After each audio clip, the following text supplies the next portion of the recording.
Paul, one of the helpful metaphors that you employ in the book to encourage pastors and to help them navigate this dangerous calling is this metaphor of location. Location, location, location. Why is location so important, and what do you mean by that when you speak of that in the book? Well, if real estate is all about location, location, location, how much more ministry?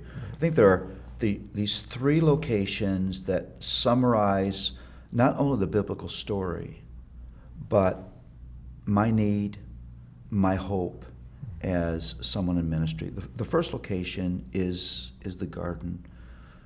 There's this dramatic, almost unbelievably sad moment in the garden where Adam and Eve, who have been created by God, created for God, made to live and walk with Him in an act of outrageous rebellion, turn their backs on God and choose their own way.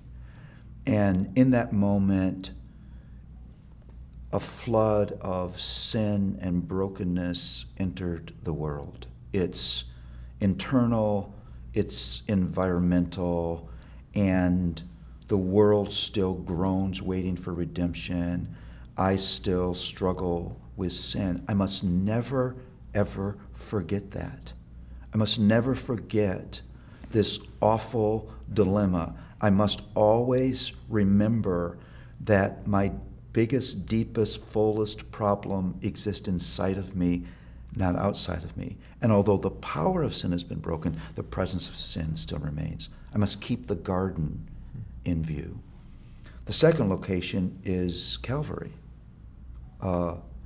There, God addressed the problem. In, again, glorious grace, He harnessed the forces of nature. He controlled the events of human history. So at a certain time, His Son would come, live the life I could have never lived, died the death I should have died, rose again, conquering sin and death, so that every grace I need to be what I'm supposed to be and to do what I'm supposed to do, to enjoy eternal relationship with God, is provided there. It's an all-sufficient supply at Calvary. So although I hold on to my knowledge of sin, I'm not defeated by it.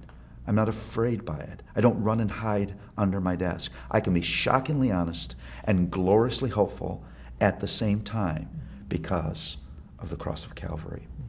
The third location is the new heavens and new earth, because what is so wonderful to get a hold of is that God's going to complete His job.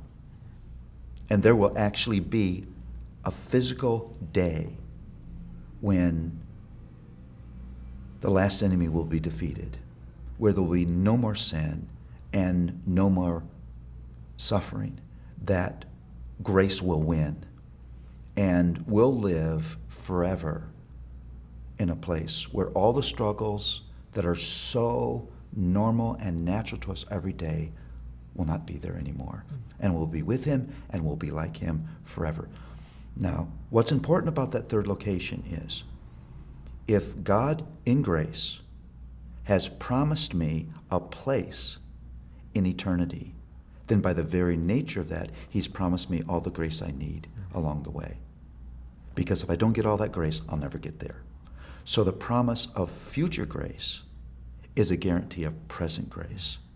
And so together I hold on to the garden, the cross, and the new heavens and new earth.